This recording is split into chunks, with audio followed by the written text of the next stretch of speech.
Hi, thank you for tuning in, and I'm going to introduce you now to the second level of the Atmananda Yoga series in the Atmananda Yoga Mat. I hope that you're having a great time, and let me introduce you to a very fun series. It's called the second level. From Tadasana or standing pose, you bring the hands into Namaste or prayer pose. Inhale, arms on the sides and up, palms over the head. Exhale, hands forward down into Uttanasana press with the hands on the floor or behind the legs. Inhale, flat back to a variation, neck is long. Exhale, welcome to jump or step back into a vinyasa. Vinyasa means chaturanga, upward facing dog. Inhale, shoulders moving back. Exhale, back into a downward facing dog with the toes in line. Now here, from Adho Mukha Svanasana, now you're going to understand how the mat is going to be used and why. So you can see all the little details that are so important in your yoga practice to protect your ligaments and your bones and your joints and your muscles so you can have a healthy practice. Inhale, move the right foot next to the right fingertips. Once you're here, you're going to place the left toes on top of the orange triangle about 8 inches to the front.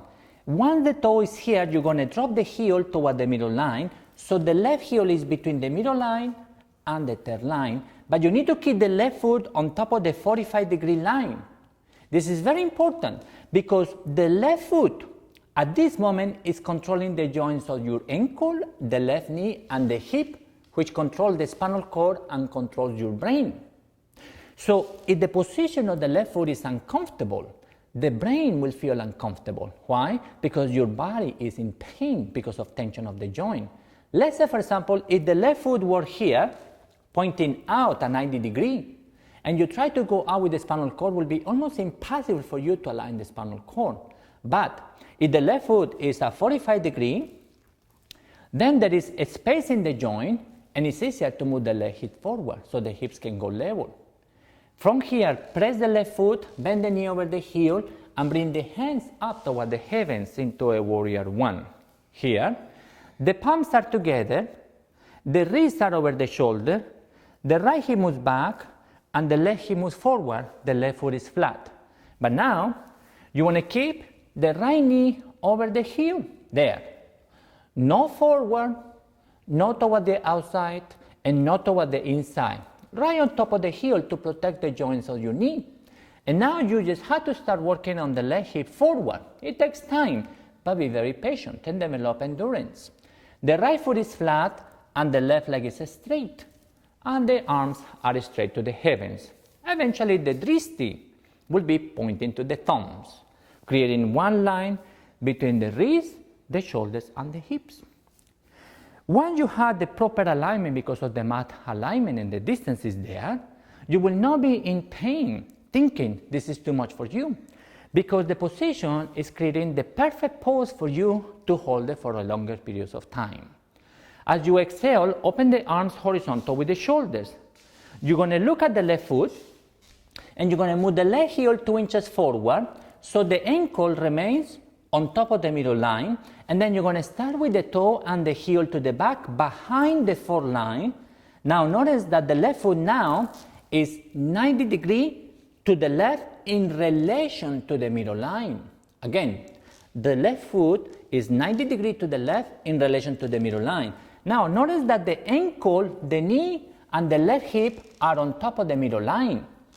At the same time, the spinal cord is on top of the middle line to maintain the proper alignment, and the shoulders will be over the hips. Again, notice how the right knee is on top of the heel, and now the hips are level with the shoulders over the hip bones. The weight of the body is pressing on the right heel, so you're using the muscles underneath of the right leg to support the muscles in the front of the leg. And you tuck the tailbone in, you drop the tailbone toward the floor, and you breathe into the lower abdomen, also called the lower dantian. Here, the left hand is representing your past, and the right hand is representing your future. And you are totally here in present time, where the spinal cord is always in present time. Exhale, right hand inside the heel, and drop the left arm over the left ear. Here, you're creating one line between the ankle, the hip, the shoulder, and the wrist. Now you see this little gap right here? It's very easy to correct. You just move the left shoulder back, Move the scapula back and drop the left arm over the ear. Beautiful. Now, little by little, you start having a nice, beautiful straight line, and then little by little, you start twisting toward the left side by pressing the right thumb against the floor. This is called extended triangle pose. Inhale. Exhale, hands on the floor, either side the right heel. You're going to bring the right hand outside the right foot and bring the thumb on top of the second line in both hands. Use your fingertips. Why do you need this space? Because you want to bring the right leg straight. Once the right leg is straight and the right foot is flat, you're going to move the left foot forward on top of the 45-degree line. Why do you need to move the 45-degree line foot? So the hips can be level. I need the hips to be level. Can I have that piece of wood, Claudine? The big one, the little one, yeah. The what? Spinal cord. Yeah.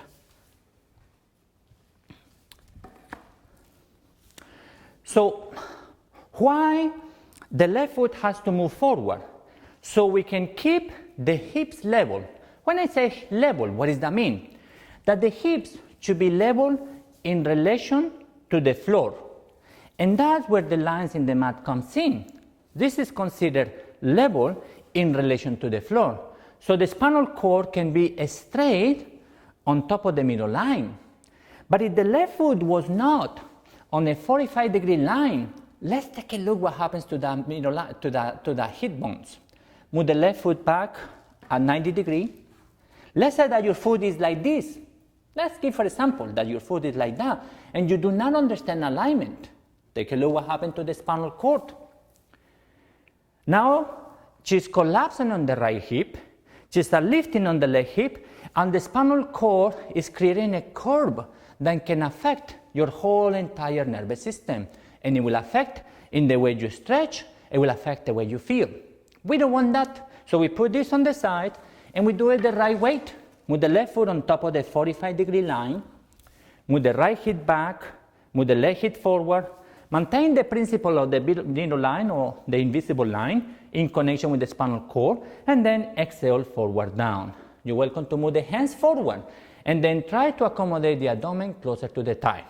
Here, this is called Parsvottanasana variation 1. From there, interlace your fingers behind and up and away from the sacrum. As the hands go together, they go up, but the right hip goes up. Now, notice that she still maintains the same principle of the spinal cord, and the hips are level, so spinal fluid can go easier into her brain. The next step is Parsvottanasana 3, bend the right knee. Move the left heel 2 inches forward. Start with the toe and the heel behind the foreline. Now she has the right distance according to her body length to bring the top of the head close to the floor inside the right shin ankle. And then little by little the hips will drop. It's perfectly okay if you're not able to reach all the way back yet. Let's say, for example, that the foot is here, a little bit closer to the second line, there, third line. That's perfectly fine. But at least you understand that your foot is supposed to be behind the fourth line. So at least you have the basic principle of the alignment of the middle line. With time, this will reduce. The foot goes back, and a couple months later, it goes all the way back until the hips drop so you can open more from the hips. Eventually, this left leg is straight behind the fourth line, the hips will drop, and the hands will move back, and you bend the right knee on top of the heel, little bit more, beautiful, little bit more, 1 more inch, beautiful. And now you can really nicely open the hips safely. This is called Parsvottanasana variation 3. Inhale, hands on the floor in front, right leg back. Exhale, Chaturanga Dandasana. Move the elbows a little bit forward. There. This is how you want to do the Chaturanga. Move the feet back 6 inches and roll up into an upper dog. Relax the gluteal muscles. Move the hips back, forward. Exhale, back into a downward facing dog. Toes are in line. Very good. So now let's take a look, a little bit more of the flow in the second level. Let's take a look at the flow on the left side. Move the left foot next to the left fingertips. Bring the right foot on top of the orange triangle and drop the right heel toward the middle line. Now, notice that the middle toe of the right foot is on top of the 45-degree line. Why? Because the foot is controlling the brain. If the foot is not stable, the brain and the mind becomes uncomfortable. So make sure that the foot is flat, stable. The position of the joint is flexible at this point because of the position of the foot. Ground the feet. Inhale, bring the hands up into a warrior one. Beautiful.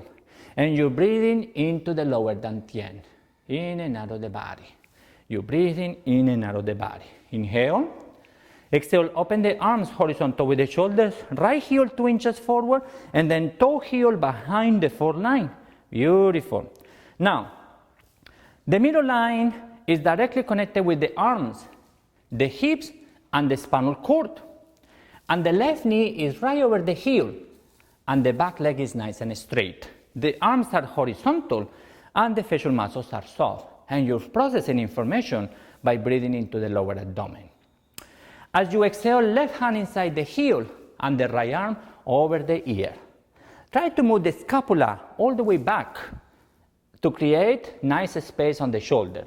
Here, you want to keep the left wrist in line with the left heel, with the thumb pointing at 3 o'clock. There.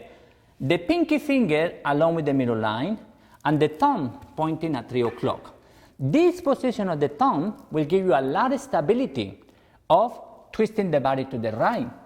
Your right hip drops, the right foot flat, the right leg straight, and you spiral the thigh out, the calf out, the outer leg down, the inner ankle up, the right hip back, the left knee bent, the right arm straight, and you twist to the right with the diaphragm.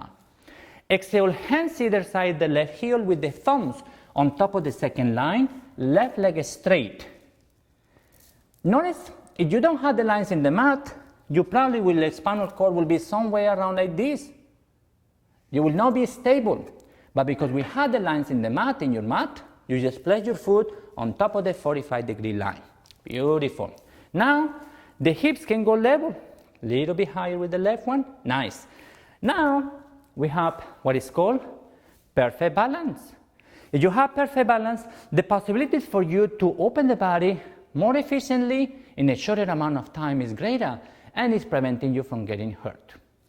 Interlace your fingers behind and up and away from the sacrum. Try to lift the arms. Look at the left foot. Make sure that the foot is stable, especially the left foot, the ball of the left foot.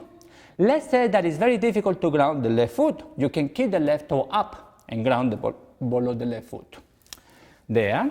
Bend the left knee 90 degrees. Right heel 2 inches forward and the toe heel behind the foreline. Beautiful. Now press your feet. Activate the right leg by pressing the outer right foot, and now lift the hands and try to bend the left knee. So the left knee is on top of the right heel, and you're breathing through the nose. You're relaxing your neck, and little by little, you're opening nice and safely from the hips. Because your right foot is not too far back, you get in the right distance. Or because the right foot is not too close, you get in the right distance, so you can open the body safely. Inhale, hands on the floor in front. Left foot straight back. Exhale, Chaturanga Dandasana. Inhale, upward facing dog with the shoulders back. Beautiful. Exhale, back into a downward facing dog. Excellent. Here, we're going to use the second line and take a look how easy it's going to be for you to do the Bakasana. The Bakasana was the pose that you always wanted to do, but you didn't know how to place your feet behind the hands. Here is very easy. Let's take a look. Exhale, macro bend the knees, look forward. Place the toes behind each wrist on top of the second line. Beautiful. Hold it there. Macro bend the knees. So about 5, 7, 8 inches. And then here, keep the fingertips next to the first line. And notice the distance between the toes to the wrist, about 6 to 8 inches. It's very important to have that distance here so you can macro bend the elbows in Chaturanga way. And then you lean forward but keep the knee on top of the armpit as you look to the front, and then the toes off the floor. This is called Bakasana Crow. And you hold it for about 5 breaths. Inhale, prepare. Exhale, jump into a vinyasa. Beautiful. Upward facing dog and back to a downward facing dog, and bring the toes in line. Keep the legs straight. Press the hands flat. Elongate the spine. Breathe through the nose. Facial muscles are soft and connect to your breath. Breathe. Connect to your breath. Elongating the spine, creating one line between the wrist, the shoulder, and the hips. Moving the shoulders away from the ears and pressing the heels to the ground. This is called Adho Mukha Svanasana, or a downward facing dog. Inhale. Exhale, macro bend the knees, look forward. Inhale, jump between the hands. Exhale, Uttanasana press. Inhale, arms up, palms over the head. Exhale, Namaste, prayer pose. Excellent.